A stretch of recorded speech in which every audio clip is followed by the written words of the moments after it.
राधे राधे सभी को। जय श्री कृष्णा। स्वागत है आप सभी का हमारे यूट्यूब चैनल में। आज हम आपको बृहस्पति देव की कथा सुनाएंगे। कथा अच्छी लगे तो वीडियो को लाइक करें और चैनल को सब्सक्राइब करें। कथा के अनुसार प्राचीन काल की बात है। किसी राज्य में एक बड़ा प्रतापी और दानी राजा राज करता था। वह हर गुरुवार को व्रत रखकर दीन दुखियों की मदद करके पुण्य प्राप्त करता था। परंतु ये सब बातें उसकी रानी को अच्छी नहीं लगती थी। वह न तो व्रत रखती थी और न ही दान पुण्य में विश्वास रखती थी। इतना ही नहीं, वह राजा को ऐसा करने से मना भी करती थी। एक समय की बात है, राजा शिकार खेलने के लिए वन को गए। घर पर रानी और दासी थी। उसी समय गुरु बृहस्पति देव साधु का रूप धारण कर राजा के दरवाजे पर भिक्षा मांगने आए। साधु ने जब रानी से भिक्षा मांगी तो वह कहने लगी, हे साधु महाराज, मैं इस दान और पुण्य से तंग आ गई हूँ। आप कोई ऐसा उपाय बताएं जिससे सारा धन नष्ट हो जाए और मैं आराम से रह सकूं।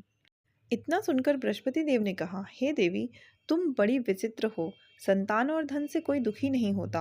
अगर धन अधिक है तो तुम इसे शुभ कार्यों में को लगाओ। कुंवारी कन्याओं का विवाह कराओ, विद्यालय बनवाओ, बाग बगीचे का निर्माण कराओ, जिससे तुम्हारे दोनों लोग सुधरें। परंतु साधु की इन बातों से रानी को खुशी नहीं हुई। उसने कहा कि मुझे ऐसे धन की आवश्यकता नहीं है जिसे मैं दूसरों को दान दूं और जिसे संभालने में मेरा सारा समय नष्ट हो जाए।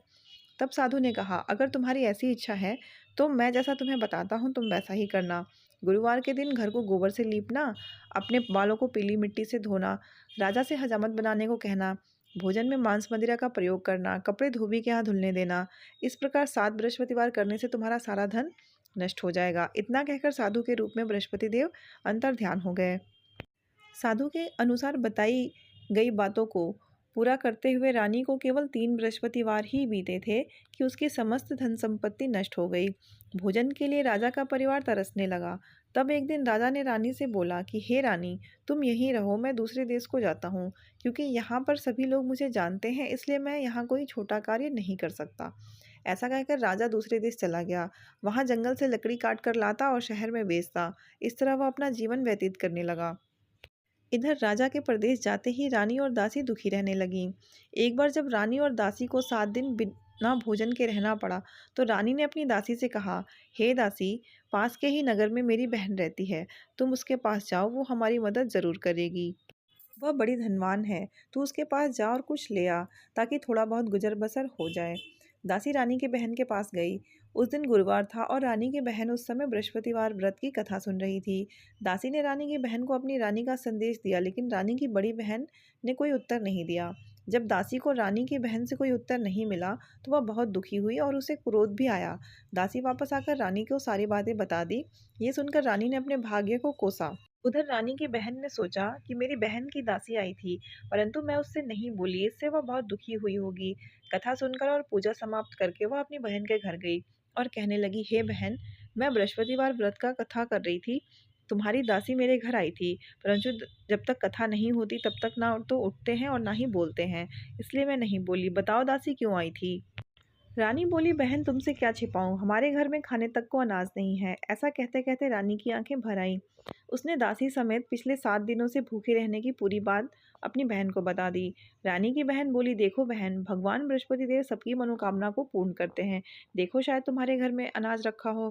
पहले तो रानी को विश्वास नहीं हुआ, पर बहन के आग्रह करने पर उसने अपनी दासी को अंदर भेजा तो उसे सचमुच अनाज से भरा एक घड़ा मिला।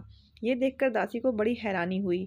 दासी से कहने लगी, हे रानी, जब हमको भोजन नहीं मिलता था तो हम व्रत तो करते ही थे, इसलिए क्यों ना हम इनसे व्रत और कथा की विधि पूछ लें ताकि हम भी व्रत कर सकें। तब रानी ने अपनी बहन से बृहस्पतिवार व्रत के बारे में पूछा। उसकी बहन ने बताया, बृहस्पतिवार के व्रत में चने की दाल और मुनक्का केले के जड़ में अर्पित करें तथा दीपक जलाएं। व्रत कथा सुने और पीला भोजन ही करें। इससे बृहस्पति देव और भगवान विष्णु प्रसन्न होते हैं। व्रत और पूजा की विधि बताकर रानी की बहन अपने घर को लौट आई। 7 दिन बाद जब गुरुवार आया तो रानी और दासी ने व्रत रखा। वह घुड़साल से जाकर चना और गुड़ ले आई, फिर उसे केले की जड़ तथा विष्णु भगवान की पूजा की। अब पीला भोजन की चिंता को लेकर दोनों बहुत दुखी हुई। चूंकि उन्होंने व्रत रखा था, इसलिए बृहस्पति देव उनसे प्रसन्न थे। वह एक साधारण व्यक्ति का रूप धारण कर 2 थालों में पीला भोजन दासी को दे गए। भोजन पाकर दासी प्रसन्न हुई और फिर रानी के साथ मिलकर उसने भोजन ग्रहण किया।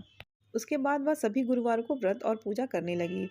बृहस्पति देव की कृपा से उसके पास फिर से धन संपत्ति आ गई, परंतु रानी फिर से पहले की तरह आलस करने लगी। तब दासी बोली, देखो रानी, तुम पहले भी इस प्रकार आलस्य करती थी, तुम्हें धन रखने में कष्ट होता था, इस कारण सभी धन नष्ट हो गया, और जब बृहस्पति देव की कृपा से धन मिला है तो फिर तुम्हें आलस्य होने लगा है।